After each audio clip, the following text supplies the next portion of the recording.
नमस्कार। इन खबर में आपका स्वागत है। अमेरिकी कांग्रेस की स्पीकर पेलोसी की ताइवान यात्रा के बाद चीन, ताइवान और अमेरिका, एक तरफ अमेरिका और ताइवान है, दूसरी तरफ चीन आमने सामने हैं। अब तक का सबसे बड़ा युद्धाभ्यास चीन कर रहा है। यानी कहीं ना कहीं ताइवान और अमेरिका को ये संदेश देने की कोशिश कर रहा है कि जो कुछ भी हुआ बहुत गलत हुआ और चीन इसे बर्दाश्त नहीं करेगा। वो जापान के सागर समेत तमाम जगहों पर मिसाइल दाग चुका है, अपने हिसाब से संदेश दे रहा है। भारत मौन है।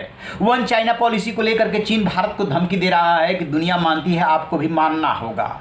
इसी बीच वो श्रीलंका जिसकी भारत मदद कर रहा है इस आर्थिक संकट के दौर में, उसने चीन के साथ मिलकर के एक बहुत बड़ी चाल चल दी है और भारत के लिए वो बहुत ही मुसीबत पैदा करने वाला है। दरअसल श्रीलंका का हवन टोटा जो बंदरगाह है, पोर्ट है, उसको 99 साल के लीज पे चीन ने लिया हुआ है और उस अब हवन टोटा बंदरगाह पे चीन एक अपना जासूसी वांग 5 जो है वो शिप भेज रहा है। वो 13 जुलाई को वहाँ से चल चुका है, 11 अगस्त को पहुँचेगा और 17 अगस्त तक रहेगा। अब आप सोच रहे होंगे कि 5 दिन में पहुँच करके वो क्या करेगा? भारत की सारी गतिविधियों की जासूसी करेगा कि भारत ने अब तक अंतरिक्ष से लेकर के तमाम सुरक्षा और सामरिक मामलों में क्या क्या किए हैं। भारत के माथे पर चिंता की लकीरें हैं कि वो श्रीलंका ऐसे समय में, जबकि वो अब तक के सबसे बड़े आर्थिक संकट से जूझ रहा है, जब कोई उसको बचाने के लिए नहीं आ रहा था, तब भारत सामने आया और श्रीलंका ऐसा कर रहा है। श्रीलंका ऐसा इसलिए कर रहा है क्योंकि उसने तो उसको 99 साल के लीज पे दे दिया है और श्रीलंका जो है रूस पाकिस्तान के बाद तीसरा देश बन गया है जिसने कि इस संकट की घड़ी में चीन का समर्थन कर दिया है। समर्थन इसलिए किया है क्योंकि चीन उसको कर्ज दिए हुए है और चीन के कर्ज से वो लदा हुआ है। रानिल विक्रमसिंघे इस समय श्रीलंका के राष्ट्रपति हैं और उन्होंने चीन का समर्थन किया है, लिहाजा भारत इस संदेश को समझ रहा है। लेकिन मुश्किल घड़ी है, इसलिए इसमें रणनीतिक रूप से ही काम करना होगा। अब क्या है भारत की रणनीति, क्या क्या चीन की प्लानिंग, सुनिए इस पे जरा एक रिपोर्ट। चीन का जासूसी शिप युआंग वांग 5 35 किलोमीटर प्रति घंटे की रफ्तार से भारत की टोह लेने के लिए श्रीलंका के हवन टोटा बंदरगाह की तरफ बढ़ रहा है। इसके 11 अगस्त को हवन टोटा पहुंचने की संभावना है। भारत ने इस स्पाई शिप को लेकर श्रीलंका के सामने विरोध दर्ज कराया है। इसके बावजूद श्रीलंका ने इसे हवन टोटा पोर्ट पर आने की अनुमति दे दी है। भारत इसको लेकर के अलर्ट मोड पे है। शिप के मूवमेंट पे इंडियन नेवी की कड़ी नज़र है। ये 17 अगस्त तक हवन टोटा पे रहेगा और इस पोर्ट को चीन ने श्रीलंका से 99 साल की लीज पर लिया है।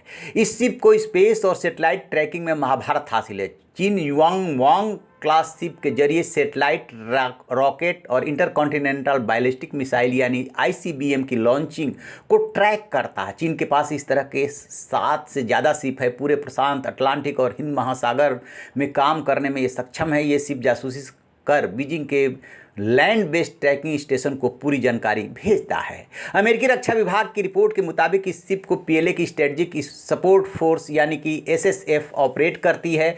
SSF थिएटर कमांड नेवल का ऑर्गेनाइजेशन है। यह PLA को space, cyber, electronic, information, communication और साइकोलॉजिकल वारफेयर मिशन में मदद करती है। इससे पहले चीन ने 2022 में जब लॉन्ग मार्च 5B रॉकेट लॉन्च किया था, तब यह शिप निगरानी मिशन पर निकला था। हाल ही में यह चीन के तियांगोंग अंतरिक्ष स्टेशन के पहले लैब मॉड्यूल की लॉन्चिंग की समुद्री निगरानी में भी शामिल था।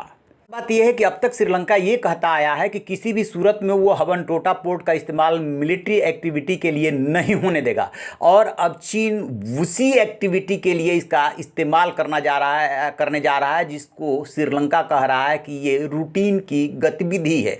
Belt and road initiative Sri Lanka यानी कि BRISL के मुताबिक युआंग वांग 5 11 अगस्त को हवन टोटा पहुंचने के बाद हिंद महासागर क्षेत्र के नॉर्थ वेस्टर्न हिस्से में अगस्त से सितंबर तक चीन के सैटेलाइट को ट्रैक कर रिसर्च करेगा। हवन टोटा पोर्ट पे पहुंचने के बाद इस शिप की पहुंच दक्षिण भारत के प्रमुख सैन्य और परमाणु ठिकाने जैसे कल्पक्कम, कुडनकुलम तक होगी। साथ ही केरल, तमिलनाडु और आंध्र प्रदेश के कई पोर्ट यानी बंदरगाह चीन के रडार पे होंगे। एक्सपर्ट्स का मानना है कि चीन भारत के मुख्य नौसेना बेस और परमाणु संयंत्रों की जासूसी के लिए इस जहाज को श्रीलंका भेज रहा है। जुलाई को विदेश मंत्रालय के प्रवक्ता अरिंदम बागची ने साफ कहा था कि अगस्त में इस द्वीप के हवनटोटा पोर्ट पर पहुंचने की खबर मिली है। भारत सरकार देश की सिक्योरिटी और इकोनॉमिक इंटरेस्ट को देखते हुए हर घटनाक्रम पे पैनी नज़र बनाए हुए है। चीन के विदेश मंत्रालय के प्रवक्ता ने इसके जवाब में कहा कि चीन को उम्मीद है कि संबंधित पक्ष चीन की मरीन साइंटिफिक रिसर्च एक्टिविटी को सही नज़र से देखेंगे, साथ ही इसमें दखल देने से परहेज करेंगे। यानी कहीं ना कहीं इसमें भी धमकी भरा लहजा है।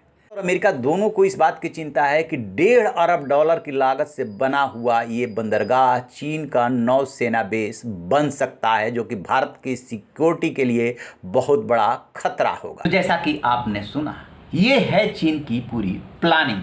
चीन दरअसल जो है अभी ताइवान के खिलाफ युद्ध छेड़ेगा या नहीं छेड़ेगा, क्योंकि उसके लिए भी बहुत भारी पड़ सकता है ये। उसकी जो आर्थिक विकास दर है वो 3.3 के आसपास आ गई है। और आज के दौर में कोई लड़ाई सिर्फ हथियारों से नहीं लड़ी जाती है, अर्थव्यवस्था जितनी मजबूत होगी उतना ही देश को मजबूत माना जाता है। और ठीक इसी तरीके से अमेरिका की भी अर्थव्यवस्था कमज़ोर हो रही है, आर्थिक विकास दर घटी है। पोस्ट कोरोना पीरियड में बहुत सारी समस्याएं और महंगाई मुँह बाय खड़ी है। भारत भी उन समस्याओं से जूझ रहा है, लेकिन चीन को लग रहा है कि चाहे जो परिस्थितियां हो, पोस्ट कोरोना पीरियड में यही वो मौका है जब वो अमेरिका के बराबर आकर के खड़ा हो जाए। सिर्फ खड़ा होने से बात नहीं बनने वाली है, बल्कि दुनिया को यह संदेश दे दे कि चीन के खिलाफ जाने से पहले 100 बार सोचना, अब हम भी महाशक्ति है। ये है उसकी रणनीति।